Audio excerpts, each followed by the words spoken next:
Rodel Vaigan, ang sniper ng Oriental Mindoro. Number 11, Panongkit. Uy!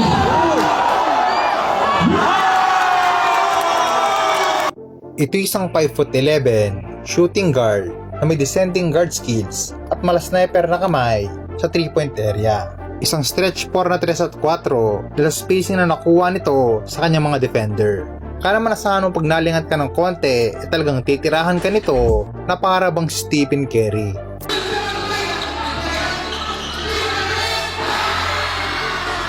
Si Rodel the Sniper Vaigan ay tubong Gloria, Oriental Mindoro, ang tinuturing ngayon na hari ng panalay sa kanilang lugar.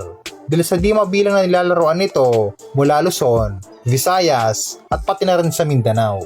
At nagsimulang musbong karera ni Rodel mga idol sa maliit na bayan ng Gloria. Ito'y gumawa ng ingay sa kanilang lugar at ang hilaman ng iba't ibang lungsod dahil sa kabi-kabilang paghugot dito. Hanggang sa di kinalaunan mga idol ay umabot na sa Maynila ang pangalang Rodel the Sniper Vaigan. Matapos mag-trending at pabilibin si Coach Mavs sa isang dayo.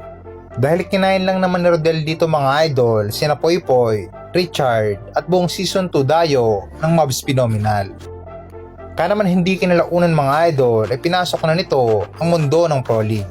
Matapos maglaro sa PSL at MPBL. Nagkaroon ng magandang karera si Rodel sa MPBL dahil sa solido nitong shooting beyond the arc. Kaya naman hindi na rin nagtagal mga idol ay pati sa panalay ay unti-unting umukit ng pangalan itong si Rodel bilang isang sharpshooter na kung saan nga mga idol ay gumawa ng malahalimo na stats. Mayroong 74 points, 50 points at halos 15 o higit pa na 3-pointers ang pinapasok nito. Grabe talagang kamay ni Rodel mga idol, na golden hands ka nga. Kaya naman good luck sa karera mo idol. Lagi mo lang gagalingan.